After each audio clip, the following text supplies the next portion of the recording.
Good morning विद्यार्थियों। आज determinant का सेकंड पीरियड का क्लास शुरू कर रहा हूँ। मैं बसंत पुस्तकी अपने यूट्यूब चैनल बसंत पुस्तकी मैथ क्लास में आपका स्वागत करता हूँ। इसके पहले मैंने सारणी के बारे में आप लोगों को कुछ बेसिक बातें बताई थी। आज सारणी के गुण के बारे में चर्चा करेंगे। सारणी के बहुत सारे गुण हैं, 8-10 गुण हैं, एक एक करके सबको हम अपने तरीके से हैंडल कर रहे हैं। 1 नंबर गुण है ये है कि किसी सारणी के पंक्तियों को संगत स्तंभ में बदलने पर सारणी का मान नहीं बदलता है। इसके कहने का मतलब यह है कि पंक्तियों को संगत स्तंभ में बदलने पर का मतलब ये हुआ कि स्तंभों को भी पंक्तियों को स्तंभों में रूपांतरित करने का मतलब यह है कि पंक्ति को स्तंभ में भी रूपांतरित कर सकते हैं या स्तंभ को पंक्ति के रूप में रूपांतरित कर सकते हैं। दोनों में से कोई एक क्रिया किया जाएगा, नॉट नेसेसरी दोनों एक ही काम करना है, कोई एक। हमने एक बात को लिखा, दूसरा वाला समझा दिए, बात खत्म हो गया।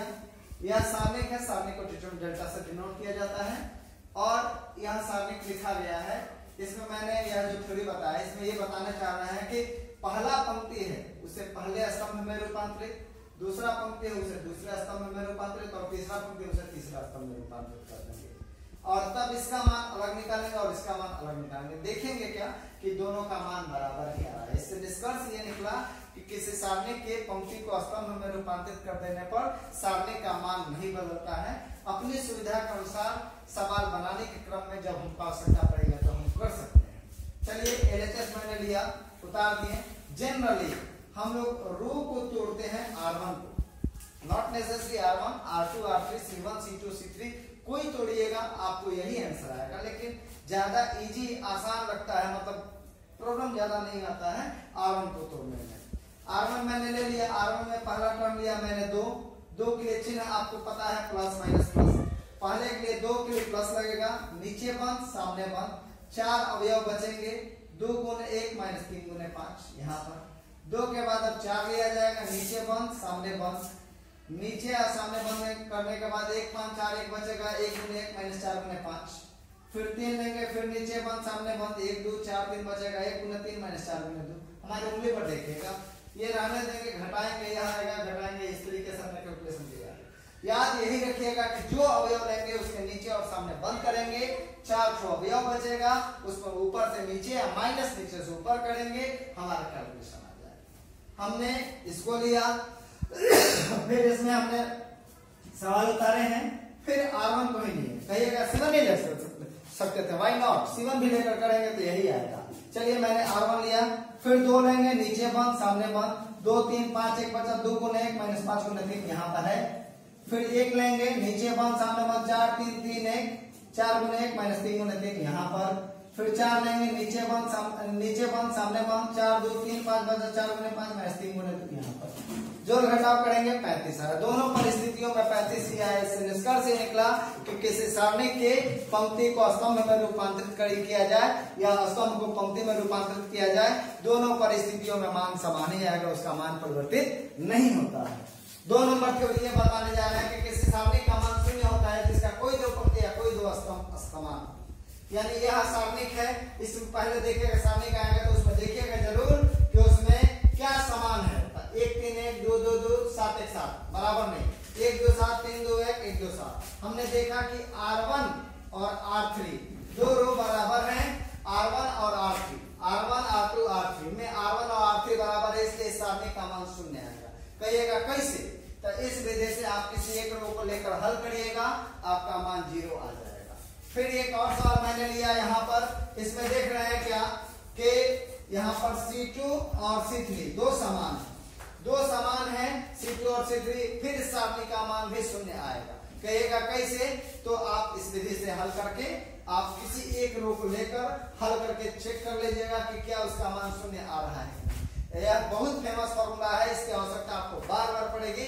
कई एग्जाम में मैंने इसको देखा है कि यह आता है, इसलिए याद रखिएगा कि किसी सारणी की 2 पंक्ति या 2 स्तंभ समान होगा तो उस सारणी का मान 0 होता है, वह पंक्ति समान हो या स्तंभ समान।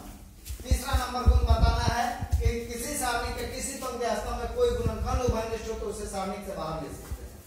किताब में दूसरे तरीके से अपना थ्योरी रीड किया है, हम अपने भाषा में ऐसे अंक के प्रयोग से इसको प्रमाणित करा रहे हैं कि सभी बच्चों को A1 A2 A3 B1 B2 B3 इस तरीके से दिया हुआ है, उससे बच्चे अच्छे तरीके से समझ नहीं पाते हैं। ऐसा मेरा अनुभव है। इस अनुभव की वजह से हम क्या कर रहे हैं, अंक पर बनाने का और समझाने का प्रयास कर रहे हैं। किसी सारणी के किसी पंक्ति आसवन में कोई गुणनखंड उभयनिष्ठ हो तो उसे सारणिक से बाहर ले सकते हैं। जैसे यह सारणिक है, हम देखेंगे इसमें क्या कि किसी पंक्ति या स्तंभ में कोई चीज उभयनिष्ठ दिख रहा है, तो हमने देखा यहाँ पर इस रो में R1 में M उभयनिष्ठ है बाहर, R2 में नहीं उभयनिष्ठ है, और R3 में मैंने देखा N उभयनिष्ठ है, वह भी बाहर। जब इसमें से M बाहर निकलेगा तो A1 B1 C1 A2 B2 C2, इसमें से N बाहर निकलेगा तो A3 B3 C3। इसका मान निकालिएगा बउआ और Mn से मल्टीप्लाई करिएगा, और इसका मान R1 लेकर तोड़िएगा, इसमें भी R1 लेकर तोड़िएगा, कहेगा R2 R3 भाई नॉट, उससे भी तोड़ सकते हैं। जनरली मैं बार बार R1 इसलिए यूज करता हूं कि आसान लगता है। R1 लेकर इसको भी तोड़िएगा, देखिएगा जो मान आएगा इसका R1 लेकर तोड़िएगा, Mn से मल्टीप्लाई करिएगा, दोनों का मान बराबर आएगा। इससे निष्कर्ष क्या निकला कि किसी सारणी का किसी पंक्ति या किसी स्तंभ में कोई गुणनखंड उभयनिष्ठ है तो उसे हम सारणिक से बाहर ले सकते हैं। एक दो और एग्जाम्पल समझाते हैं। यह दिया हुआ है, मेरे द्वारा बनाया गया क्वेश्चन है। जैसे यह सवाल है तो हमने देखा कि इस R1 में 4 के पहरा में तीनों आता है, यह R2 में 3 के पहरा में तीनों आता है, लेकिन R3 में नहीं आता। कहेगा R1 है R2, नहीं बाबू, R1 R2 हो, R1 R2 R3 हो, या R2 R3 हो, या R1 R3 हो, कोई में एक गो में रहे। जरूरी नहीं है कि 2 में, जरूरी नहीं है कि 1 में, जरूरी नहीं है 1 में भी रह सकता है कॉमन, 2 में भी रह सकता है और 3 में भी रह सकता है। इसमें भी 2 है, इसमें 4 के पहरा में तीनों आता है, इसमें 3 के पहरा में तीनों आता है। तो जब 4 के पहरा में तीनों आता है तो 4 बाहर निकालेंगे, तो यहाँ बचेगा 1, यहाँ बचेगा 2, यहाँ बचेगा 7। 3 के पहरा में तीनों आता है तो 3 निकालेंगे, यहाँ 3, यहाँ 1, यहाँ 9, भाई उतार देंगे। इसका मान हमने देखा, सौभाग्यवश हम इसको कैलकुलेशन किए दूसरे में तरीके से क्या हम अपना हल करेंगे R1 लेकर, लेकिन सौभाग्यवश हमने देखा क्या कि यहाँ R1 और R3 में फिर 2 समान राशियां आ गई। जब R1 और R3 में 2 समान राशियां आ गई तो हम कह सकते हैं कि किसी सारणी की 2 पंक्ति या 2 स्तंभ समान हो तो सारणी का मान 0 होता है। इसलिए चढ़ती 12 और इस R1 और R3 बराबर होने की वजह से सारणी का मान 0 होता है, इसलिए इसका मान 0, 12 गुने 0 बराबर 0। कैलकुलेशन कीजिए, लेकिन यहाँ पर कैलकुलेशन किया जाता है, लेकिन हमने देखा कि ऐसे ही 2 रो समान आ गया तो इसका मान ऐसे ही 0 हो गया। कैलकुलेशन इस तरीके से करने की कोई आवश्यकता नहीं। एक और एग्जांपल समझाते हैं आपको। यह दिया हुआ है, मैंने देखा क्या कि इसमें C2 में 2 के पहरा में तीनों आता है और C3 में 5 के पहरा में तीनों आता है। तो इसमें 2 के पहरा में तीनों आता है तो 2 कॉमन, इसमें 5 के पहरा में तीनों आता है तो 5 कॉमन। या C1 चुपचाप उतराएगा, इसमें 2 का पहरा पढ़ेंगे तो यहाँ 2 दूनी की 4, 2 बार 2 1 3, 5 का पहरा पढ़िएगा तो 5 3 15 5 1 5 तो 25 आ गया, 2 5 10। अब यह हमारा LHS हुआ बउआ, यह हमारा RHS। हमने LHS पहले लिया, उतारे हैं। जनरली मैं बार बार कह रहा हूं कि R1 लेकर चलते हैं, 3 लेंगे हम, नीचे बंद सामने बंद, 2 5 6 25, 2 गुने 25 और माइनस 6 गुने 5 यहाँ पर। फिर 4 लेंगे, नीचे बंद सामने बंद, 5 गुने 25 और माइनस 1 गुने 5 कहते हैं। 15 लेंगे, नीचे बंद सामने बंद, 5 गुने 6 माइनस 1 गुने 2 यहाँ पर है। मल्टीप्लाई मल्टीप्लाई मल्टीप्लाई जोड़ घटाव करेंगे, 0 आ गया। बॉन्ड नहीं है, कुछ भी आ सकता था, लेकिन हमने लिखा कोई अंक अपने मन से सेट किए, 0 ही आ गया। RHS हमने लिए 2 5 10 जो है सो 10 तो बाहर रहेगा। जनरली हम लोग R1 लेकर चलते हैं। फिर 3 हम लेंगे, नीचे बंद सामने बंद, 1 1 3 5, 1 गुने 5 और 3 गुने 1 यहाँ पर है। फिर 2 लेंगे, नीचे बंद सामने बंद, 5 गुने 5 माइनस 1 गुने 1 यहाँ पर है। फिर 3 लेंगे, नीचे बंद सामने बंद, 5 गुने 3 माइनस 1 गुने 1 यहाँ पर है। 10 रहने दो, 10 5 का 5 में 3 का 3, 5 का 5 3 का 3, 5 में 3 का 2, 3 गुने 2 अपना कैलकुलेशन किया, 3 गुने 2 2 रहने दो, 50 25 में से 24, 3 रहने दो 15 में से 14, जोड़ घटाव करोगे इसका मान 0, इसका मान 0 और इसका मान 0। निष्कर्ष क्या निकला इससे निष्कर्ष ये निकला कि किसी रो या किसी कॉलम में कोई गुणनखंड उभयनिष्ठ हो, वह एक रो में हो या 2 रो में हो या 3 रो में हो या 1 कॉलम में या 2 कॉलम में या 3 कॉलम में, उसमें से हम अपनी सुविधा के अनुसार कॉमन काटेंगे। प्रश्न उठेगा क्यों कॉमन काटिएगा? सवाल हल्का होता है, कैलकुलेशन हल्का होता है, इस वजह से कॉमन काटकर छोटा किया जाता है। चौथा number the most important theory, यह कई एग्जाम में हमने देखा है, यह ऑब्जेक्टिव टाइप में आता है, ऑब्जेक्टिव क्वेश्चन के रूप में आपके इंटर के एग्जाम में भी 2-3 बार आया है और कई कॉम्पिटिटिव एग्जामिनेशंस में भी हमने इसको देखा है।